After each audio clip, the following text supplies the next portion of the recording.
and she's going to talk about her research, which is very topical for this, reducing gender disparity in STEM from kindergarten to professional life. I'm very excited to hear about your work. Thank you very much.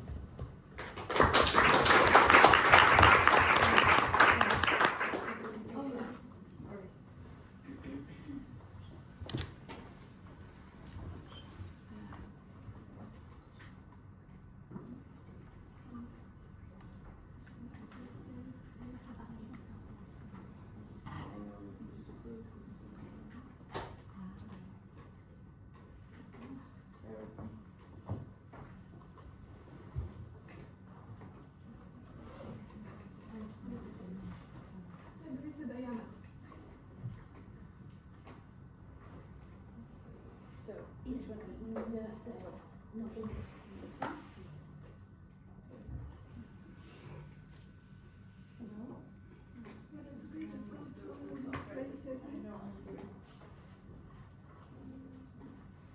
Yeah, it's not here, it's showing this. there we go. Yeah, thank you. So, can you hear me properly or, okay, thank you. Thank you very much for inviting me to talk in this conference about this research that is the result of a project from the IGNITE program. That's why I also know the Dean of IGNITE that visited us one time, and a project funded by the British Council. One project was to focus on reduce gender disparity in STEM from kindergarten to professional life, and the other is from high school to professional life. Do you want to speak then? If you want, there is one more. Well, do you want me to use the microphone? Okay, otherwise, let me know, please. So, this is the outline. So, I'm gonna do an interactive introduction. This is the part of women in academia.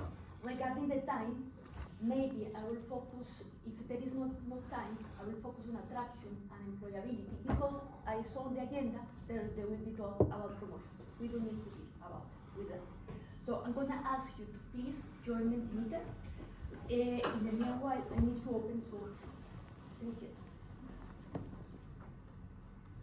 It is already open, so.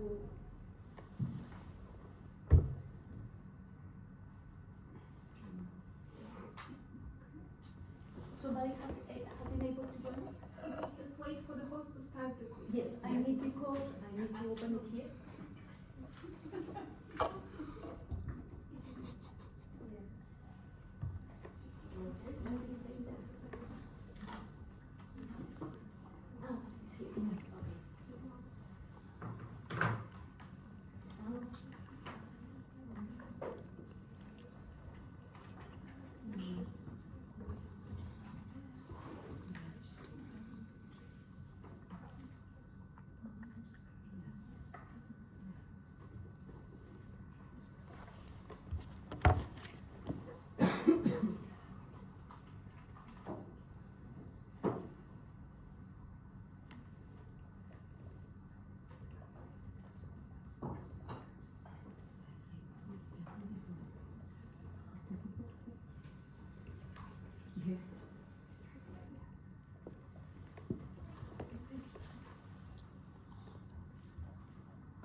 I think it's with the profile of someone else. Oh, it's Julie's. Yeah, Julie's. Yes. That's what I asked as well, yes. So you will have to Do you have to log out? Yes. So, Yeah. So other other profile, Yeah. process, yes? Yeah. Okay.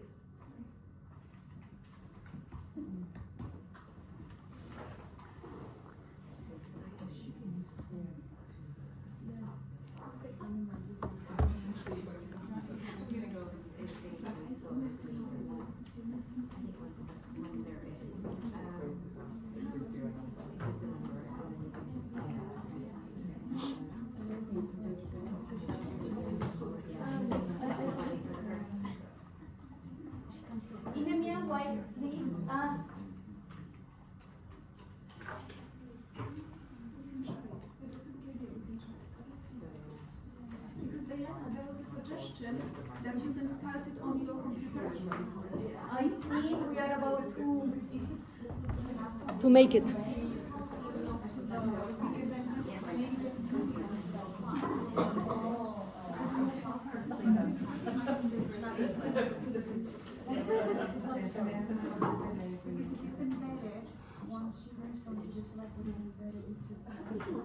Yeah, but sometimes you must just do it.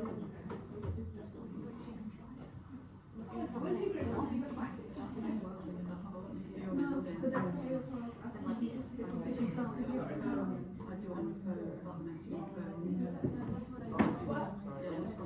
While she hears that, a couple of announcements. There's a fire alarm test that's going to go off, I'm going to say at the beginning. Just ignore it. And if anyone has any posters, when they get a chance, there's the poster boards are they're up there.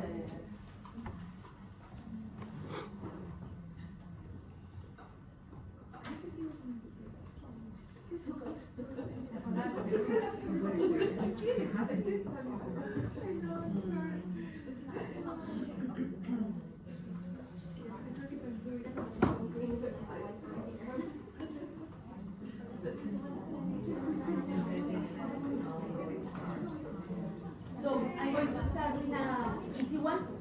Okay.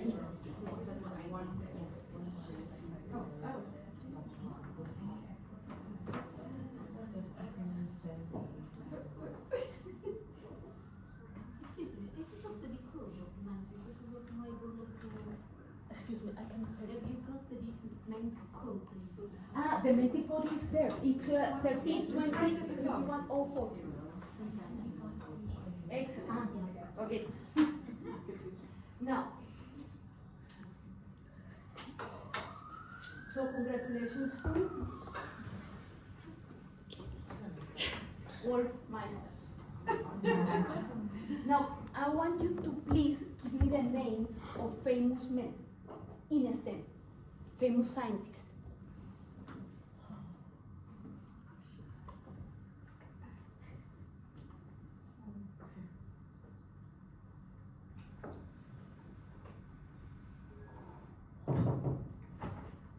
Sorry about you. Yeah.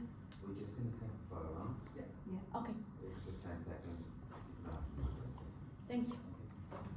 Okay, now I'm going to ask you, Albert Einstein is Isaac Newton, thanks. Now I'm going to ask you to tell me the name of famous women.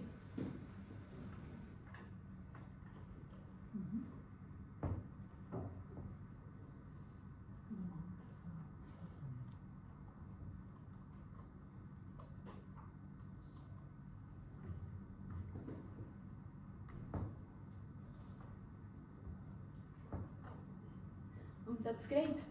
That is really great. You know, even for me, when I prepare a training in another opportunity, I need time to think in famous women. Of course, most of the time, the first that comes to our minds is Marie Curie. Thank you very much for your contribution. To avoid to come back to intermediate, I'm going to continue with the next question, and later you will see why I do this question. So this toy, a kitchen, for a kitchen. It's a toy more suitable for a boy, for a girl, for both. You don't know, prefer not to say.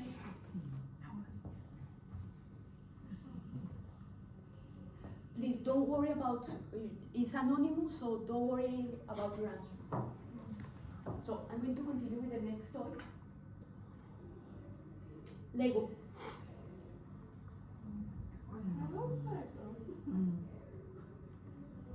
Thanks. Now I'm going to continue with the next one. It's a motorcycle.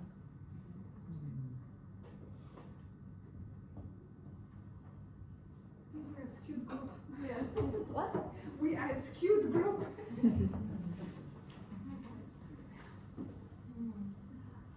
Puzzle.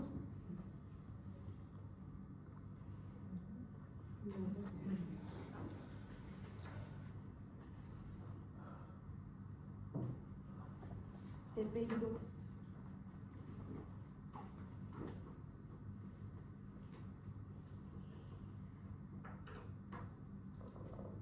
I think this is the last this is these small models of drugs and machinery for construction.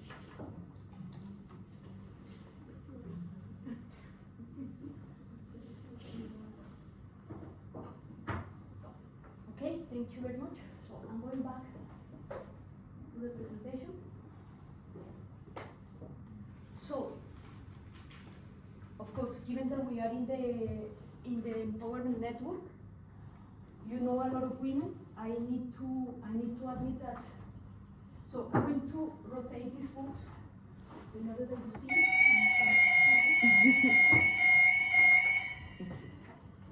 Thank you. So these are names. Some of you that you already know, some of them that you don't know. There will be books around to show you. So the question is why we don't have more women like those women that I mentioned before. Well, I know that most of you have already things in mind. And the problem is, the first problem that we have is attracting women to STEM. So here we have some of the problems, like the imposter syndrome. Regarding recruitment, I only aware of a strategy focused only on recruit talented female in STEM. That's what I'm going to present at the end. This is a mindset that are linked to stereotypes and implicit bias, and present STEM as highly competitive and difficult. And for some teenagers that are really interested in mathematics or science, they are fear of isolation because it's not well seen that you are interested in STEM. You know, so those who had sons or daughters know how teenagers are worried about popularity. Now, there is some research that indicates that the interest of girls, they need to lose confidence in STEM at age. But you know, it's not that today I am 14, tomorrow I'm 15, and today I don't want I'm not interested anymore in sciences or in technology. It's a process that starts from the infancy. Then here there are some strategies to attract women to STEM. I'm pretty sure that in this field, in this group, we have discussed that. You have discussed that. Today, I'm going to focus on two that is celebrate female roles and break stereotypes. That's why there are those books around. To this point, I'm going to bring the case of Iceland. Iceland is a country located in the very north at the south of the North Atlantic. And this country, I take it as an example because it's declared a country that is champion in women in STEM. 35% of women there graduate in STEM. It's they offer the highest average female payment, around $79,000 per year. It has the lowest gender gap in Europe, 10% in payment. And the paternity leave is compulsory, and they have a tradition of women in leadership roles. So they have several prime ministers. Now, why they have this advantage over other countries in Europe and in the world? They have implemented the head-lead model. This educational model for nursery and primary school, it's a model that promotes equality among children to break stereotypes of counteracting since the infancy. Cardiff University is an institution of higher education, but we are not primary or nursery education. But still, some of you are mothers, some of us, and we are not, but we have nephews, yes? And we need to start from the infancy because for higher school is already late. So that's why I was interested to present this model, because it will be useful to start breaking those stereotypes in the infancy. So what is particular about this model is that they are single gender. So they separate girls and boys. Why? Because they need to extend qualities that are usually underdeveloped on each gender. So all the children practice the same tasks. They have the same curriculum, but they have some tasks that are different. So I'm going to rotate the book that explains this methodology. Now, what is the idea? In the case of girls, they encourage girls to be more assertive, more independent, more adventurous. Tell me. Sorry. This looks so interesting, but if you could please use mine. Yes, sure. It would be really useful. Thank you very much. Let me see because. Hello? Yes. Yeah, thank you. Then, I said that for girls, the idea is to make them more independent, more adventurous, and more assertive. So here what we see is 3 years old girls following a kind of risky path. Here what we see is girls learning mathematics, and here we see girls, here it's more clear, repairing, doing some maintenance work at the school, using stones and soil. This is tasks that usually girls don't do. Now, in the case of boys, they are instead taught to be more empathetic, to be more gentle, and to be more cooperative. So this is something that they want. They want no teach boys to be competitive and not cooperative, not competitive. They have other practice. I'm going to that people from educators from India or Italy that have visited this nursery criticize, for instance, because the idea is that boys start showing feelings. This is something that in some cultures, like the Latin culture, is not well seen. This is something more properly of women. So, for instance, they ask to put oil in the hands of another boy, yes, and to do massage. Italians and Indians is the Philippines. Usually, they don't have this kind of toys, but the teacher explained me that she used these toys, baby toys, with boys because this group was particularly rude. So at the beginning, they didn't know what to do with the doll. So until one that maybe has a younger brother start to show what to do with them.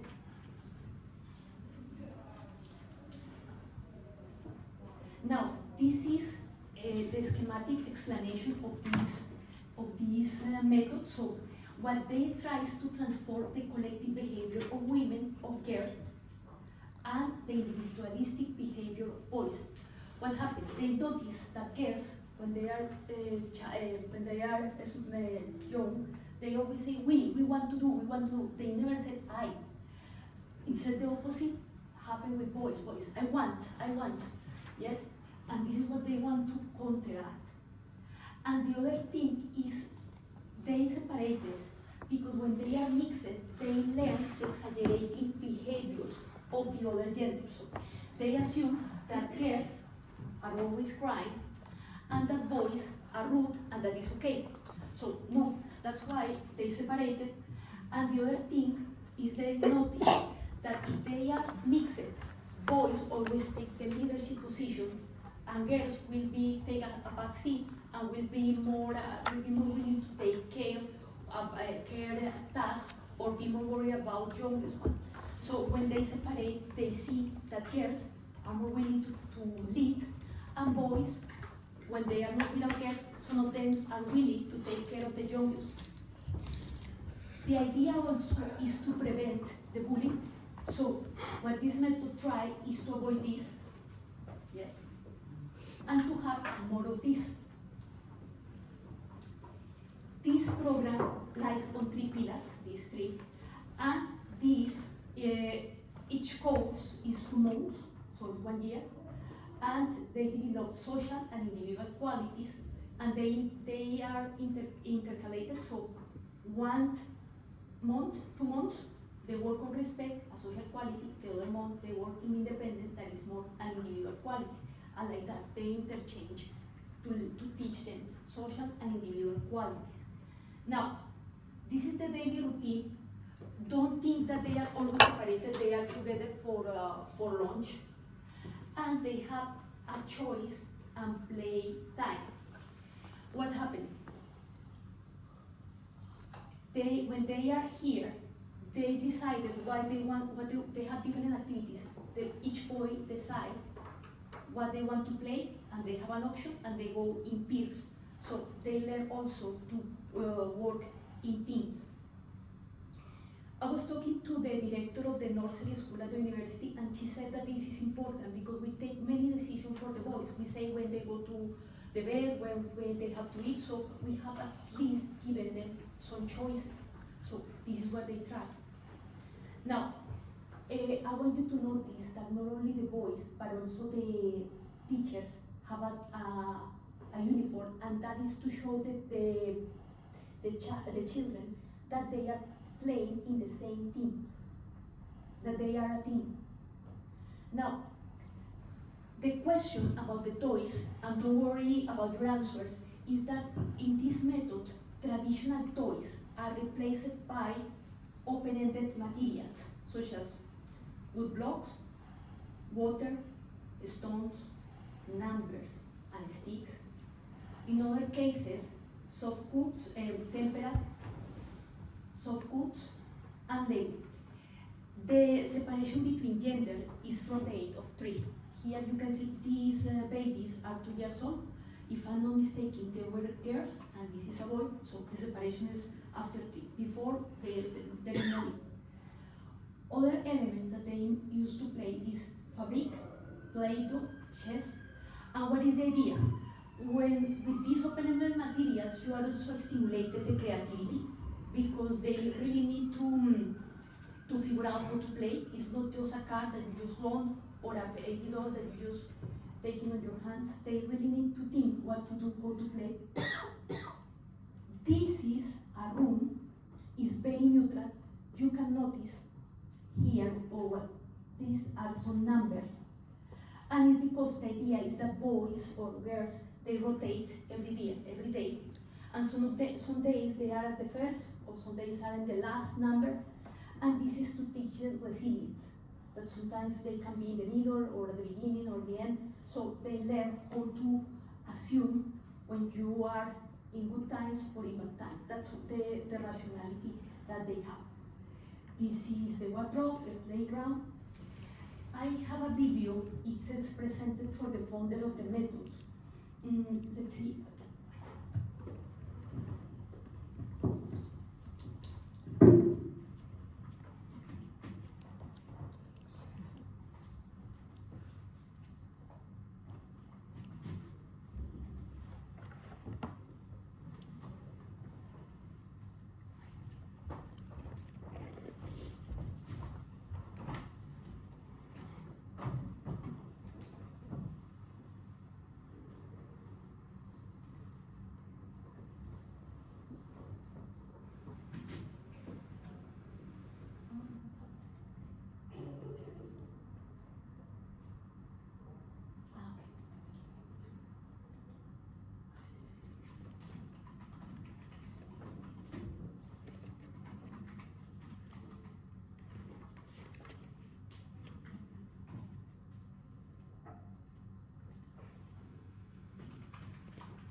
I found a bit strange that it asked me my password just to enter to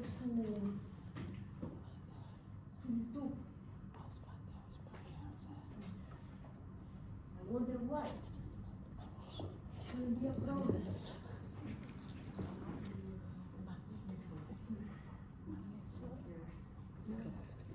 I never say that, it's still just scared.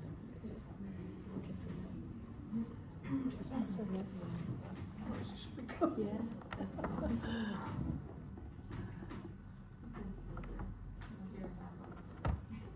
Again, I have to destroy my password.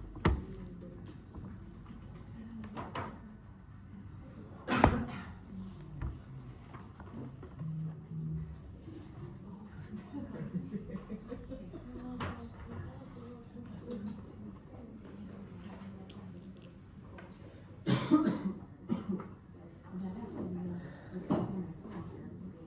we are talking about technology. We cannot stay without.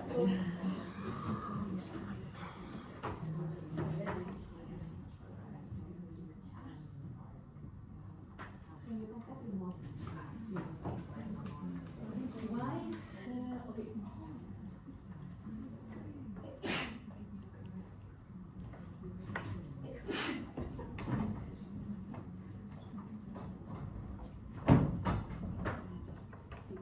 Okay.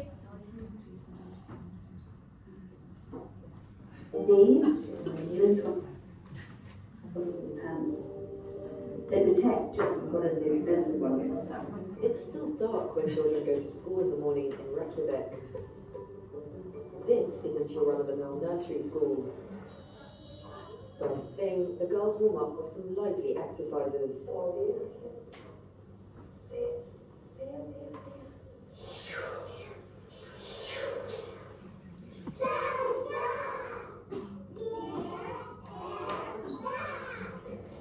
While the boys have a more mellow start to the day.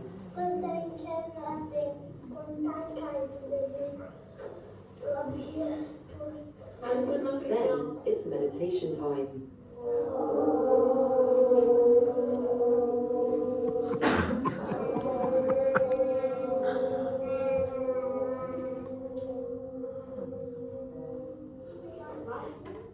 Children are taught to go above and beyond what's considered normal for boys or girls. Girls walk barefoot in the snow. And teach them to be daring. It's an activity thought up by the school's founder, Margaret Palla, a well-known figure in Iceland. Let's warm up our feet. Well done. We are so strong and we dare to do whatever we want to do. Break her mind frame. What can a girl do and what can she not do? Break the mind frame. Boys also participate in activities that counter what's expected of them by gender norms. And they're encouraged to show affection.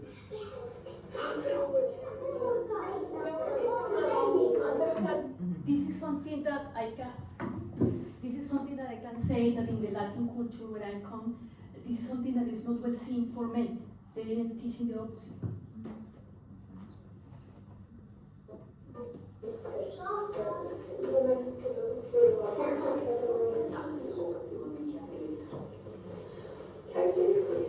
Women and girls have no monopoly on emotions. Boys and girls only have an hour together a day. Any more, according to Margaret, and the boys start to dominate the girls and take over the space. They build bonds through games with strict rules. We want them to respect each other, so this is all about respect and real communication. 1 in 10 children in Iceland goes to this type of private nursery school. The teaching style was criticised when it first emerged 30 years ago, but very quickly, parents became huge fans. I think it's strong to be able to show feelings and to show others. They start on equal footing this way. There are also primary schools of this type in Iceland, though they stop before secondary. So what's the impact of this type of schooling in the long run? These teenagers and former pupils are its most ardent defenders. It makes them easier to be strong and stand up for myself and just say whatever I want to say. Yeah. And what of the criticism that so much cuddling could make the boys too sentimental? You feel like the war. It depends on your perspective of what it means, but I think being kind is way more important than being harsh and strong. If everybody were kind, the society would be the world would just be better. These gender-defying schools have received numerous awards, and waiting lists to get in are long. The model is also being exported to Sweden and Norway. Yes. So this is a more an additional explanation presented by the founder. There is another. Change it again. So It's at the top, display settings. in display settings. Yeah, at the top, yeah, just Swap. Yes. Okay, then another reason for which people, not only women, could be more interested in STEM is the geographic context. Ireland is a country that is located on the mid-Atlantic ridge. Then that's why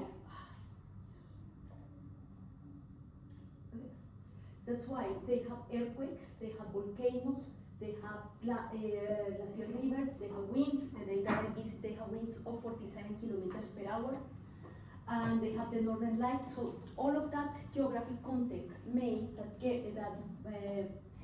kids will be interested, and they also encourage that kids will be interested in environment and science. Now, enrolling women. Now that we managed to attract women to STEM, how we managed to enroll. So this is a survey done by these authors, and this is what they found. That there are some individual obstacles that goes from aptitudes, skills, abilities, from the very important to the less important. The self-confidence that related to imposter syndrome is the most important. Now, these are factors that discourage enrollment of women in STEM. So preconception, lack of role model.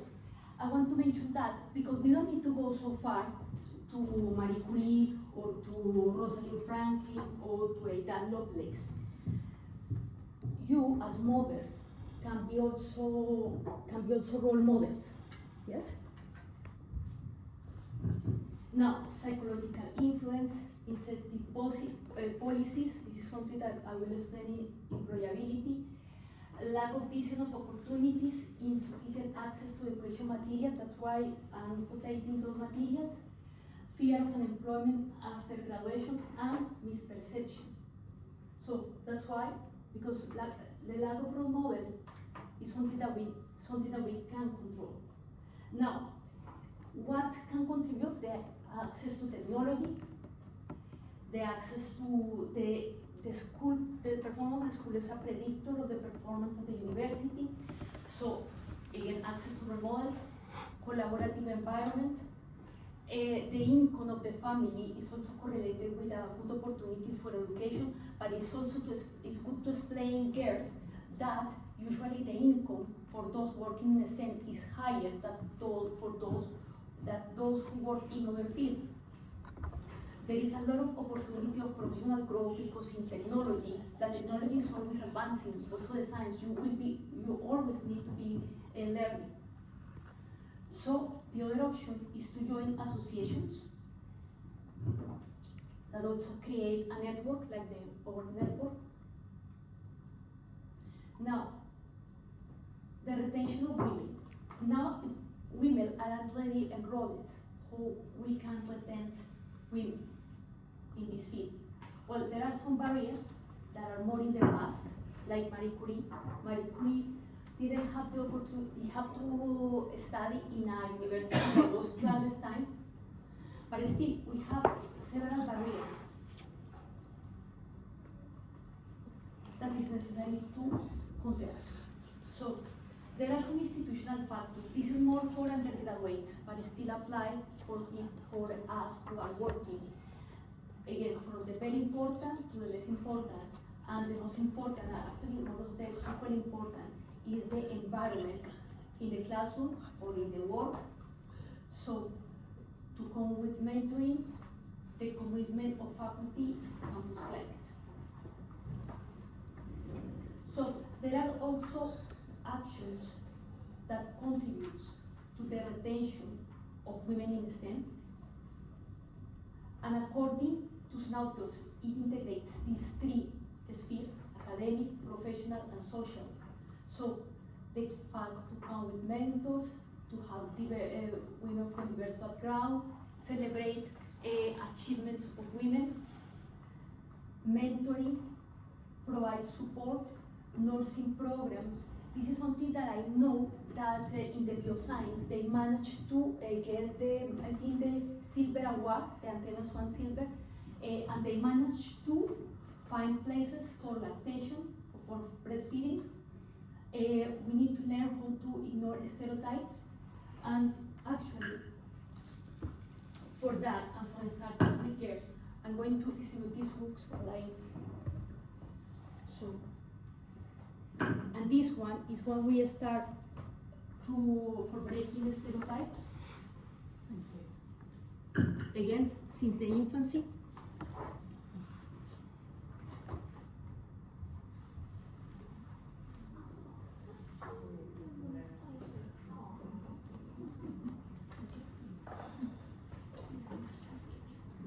So it's to make that girls see themselves as scientists and look attractive for them.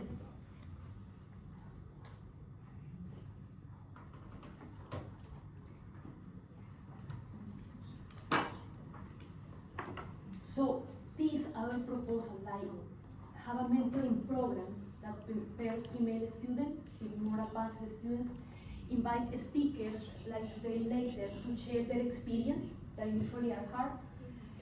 This is something that the funding councils have been working on, is stop the time clock for your parents and give opportunities of part-time enrollment for those who have care activities. The ethnic model that I presented is good because it's not here, but it's women that work in STEM need a network that start from their family, and that this model teach children that they also have to support their mother, and they can also support with care activities at home or with chores at home, and facilities for student parents, like a special office in which they can have toys, they can have elements for the children, because I am aware that the daycare is very expensive in this country. It provides a special financial aid to single parents, create a student's parent support group. Now, women working in STEM. There are not so many policies specifically focused on attract talented female, but the University of the University of the Technical University of Eindhoven in Netherlands, that is the second country in champion women, they create in 2019 the Irene Curie Fellow Program. It was funded by the government. The government gives some budget to universities.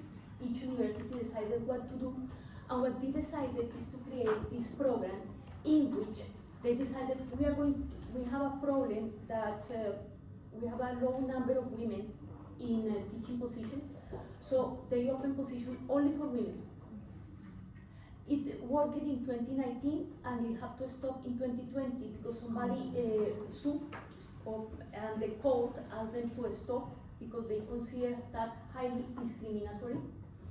And at the end, what they made is the court allowed them to continue, but they need to tailor or to focus on positions on which the number of women was very low, on fields on which the number of lecturers, female lecturers, were very low, and they were able to continue. And the way the program continued, the program has two calls in 2019-2020. The program still continues, but there will be more calls. Just if they open a vacancy, the preference will be for women for 6 months. If after 6 months they are not able to find a qualified woman, it will be open for everyone. And women who are accepted will be initially already automatically became Irene Curie Fellow. The advantage is they got usually they got 100,000 euros to start. This is the starting grant, and a position, an open-ended position in which they can progress. I'm going to explain The professor era de Evangelina de Meruti, who is the chief officer of this university, will explain it better.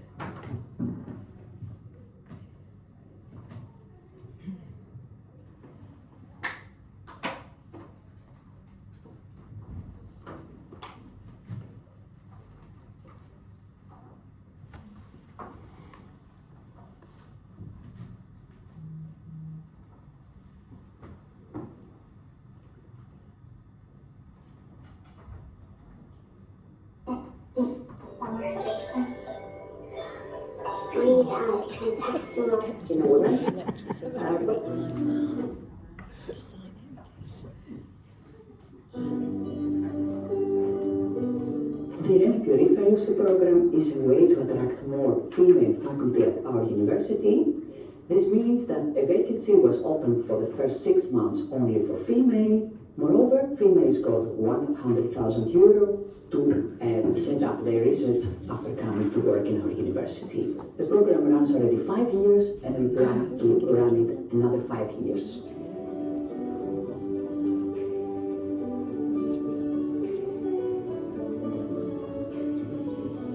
Well, I'm Esther Ventura Medina. I am a professor of innovation in STEM education at the UE, and I am also an RD Curie Fellow. Okay, my name is Giulietta Gentini. I'm an assistant professor in the Department of Mechanical Engineering here at UNICO, and I am an RD Curie Fellow. This is really important for our university because bringing together people from different backgrounds, from different cultures, different educations, really strengthens a team. It provides more creativity, more resilience, more inspiration, and it's really an enforcement of everybody in the team. Here we are in the light assembly room in the Matrix Building and Innovation Space, where students working in challenge-based learning come to work together in here.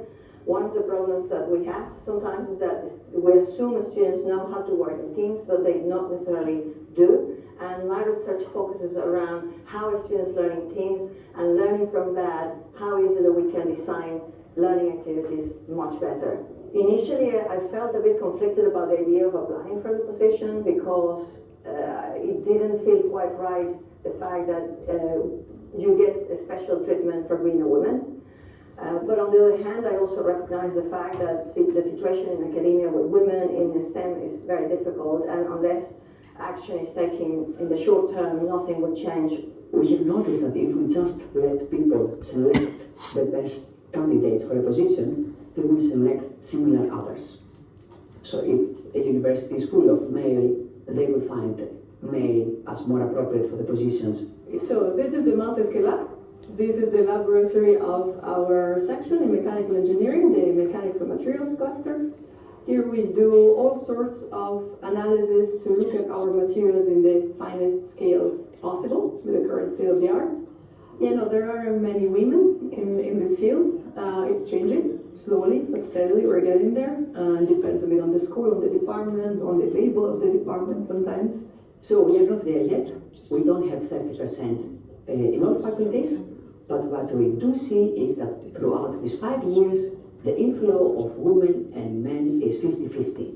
So we are going in a good direction to reach our goals soon. It's a process. And I hope that us, slightly more senior people in the faculty body, are serving as role models for the new generations. I think that's one of the goals of their entry programs. So for me, it has been really a big success. I arrived 2 years ago, and since I've met a number of people, I have been collaborating with others that are really giving good connections, and I hope that I retire here and see much successes on this space of the Curie Fellowship. So I am an assistant professor now, and the typical path will be to grow as an associate professor and then a full professor here at UE, combining all of the pillars that the job implies, which is research, education, impact, policy. I like the diversity of the faculty job, and I hope to keep doing it here at UE.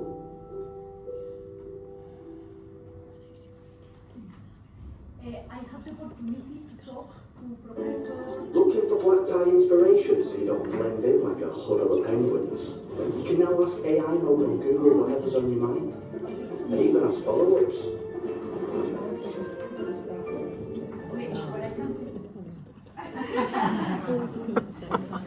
And then, just so,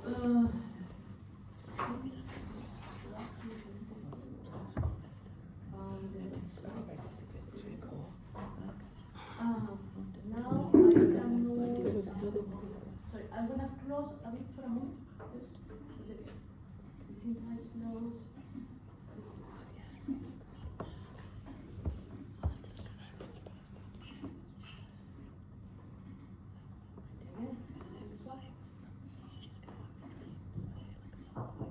Now, just to finish, because I think I already, I invite you to visit the website of these two projects, in which you will have the opportunity to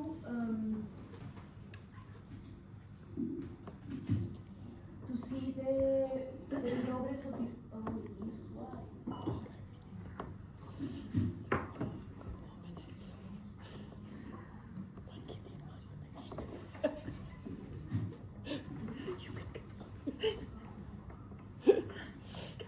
Yeah, it's the website of the project. The interviews with Irene fellows are here. I also invite you to visit the YouTube channel of the project with the interviews. It was interesting because both Professor Esther Ventura Medina and Dr. Turubarian, they are also come from diverse backgrounds, so they have also additional challenges.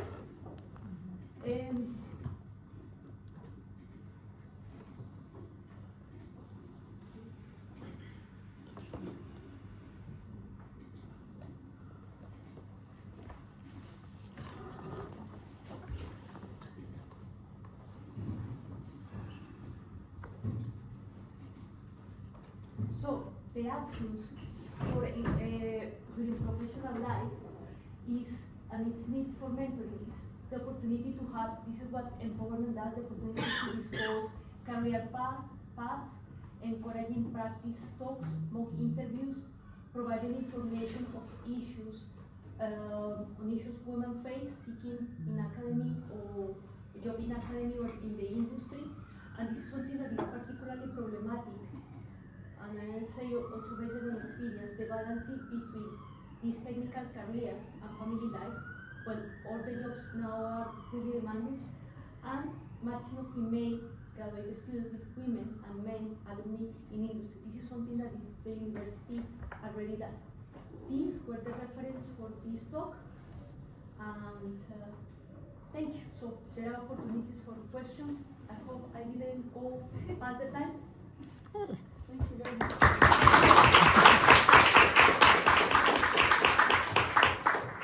So we maybe have time for one question, and then you can also speak to Diana on the coffee break, which is next. So any questions? Okay, I go with one question. I'm trying to process the kindergarten nursery thing. I think I love some of the activities they do, but I have the bugging thought of if you separate them so early on, especially if it continues then in primary school, aren't you kind of impeding in their head that they are different? So part of me sees that constant division as reminding you you are not the same. So I think I would love a mix of both. So I love the girl kind of activities only in boys, but I think they should be more mixing. Hello. Because this is not working. Yeah, no. Yeah. Yes, but still, we need to acknowledge that we are different, women and men are different. What the kindergarten is trying to do is to develop qualities that are usually underdeveloped on each, yes?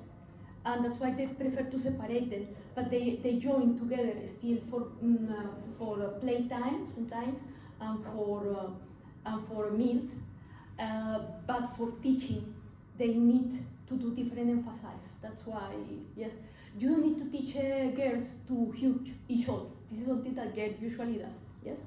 Or at least it's not bad seen, yes? But it depends also on the culture. I would say for Latin culture, be so caring, be so touching. It's novelty, so that's why they need to separate them, to break those stereotypes. Yes.